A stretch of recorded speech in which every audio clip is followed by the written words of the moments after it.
welcome to the first of a series that will be teachings as part of Operation Good Shepherd, a 10-part series on Jesus. Who is Jesus? In our last lesson, we showed Jesus as Messiah, and he is the one who focused in himself the hopes, the dreams, and the aspirations of all of the history of Israel. He was the prophet, he was the priest, he was the king. And Jesus Christ was all of those things anointed by God. The word Christos, as we pointed out, is a Greek translation of the Hebrew word Messiah. Messiah means anointed one. Christos, anointed. The term Christ is a title, the anointed or the Messiah. Christian is one who follows the anointed or the Messiah. So a Christian is a follower of the Messiah. That's what the term means. And we, as Christians, are followers of Jesus Christ. Now, the history of the Bible goes all the way back to the beginning of time. It talks about the creation of the world, and it talks about the first people, Adam and Eve. You recall that in the Garden of Eden, there was a fall from grace. These people were living in an idyllic state. There was no sin, and God said to the woman, "You shall not eat the fruit." He said the same thing to the man, "You shall not eat the fruit of the tree of the knowledge of good and evil," because when the day you eat it, that's going to be the day you die. Now you recall that the woman fell to temptation, but there was a promise. In the midst of the fall of paradise, there was a promise of paradise regained, if you will.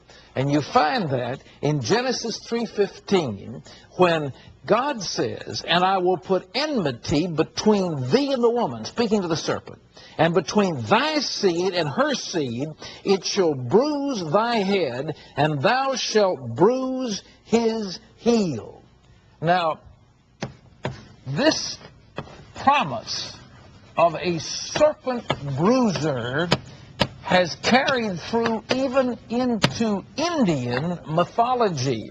You can see art in India of a god figure stepping on the head of a snake, and the snake somehow wrapping around his leg and attempting to bite the heel. We have this in the Achilles heel story in Greek mythology. It's if the whole of the world was aware that God had spoken this to Eve, and it had spread through all the races in more or less watered-down form. But there was one who was to do this, and his name was Jesus, the one who was crucified. He stepped on the head of Satan, but at the same time, Satan bruised him and caused his death, but he came back to life again. Now, another prophecy that has been fulfilled has to do with Micah 5:2, speaking of Bethlehem, from this small city of Bethlehem, which is the Lion of David.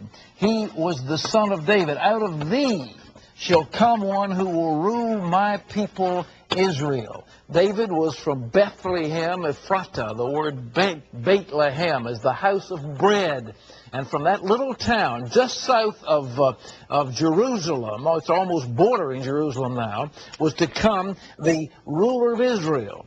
Now in Isaiah we read these words, "Therefore the Lord himself shall give a sign. A virgin shall conceive and bear a son, and you shall call his name Emmanuel." Now that means God with us. So he was the son of a virgin, Mary, and he was also God.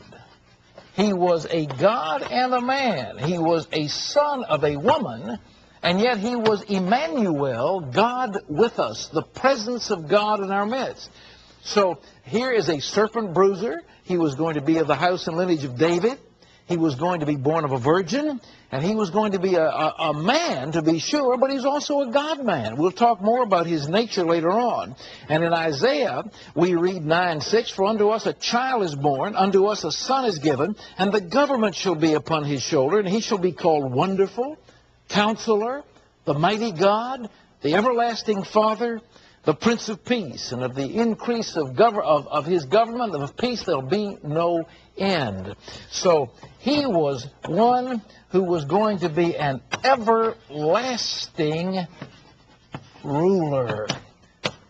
That's who we talk about when we talk about Jesus, the Messiah.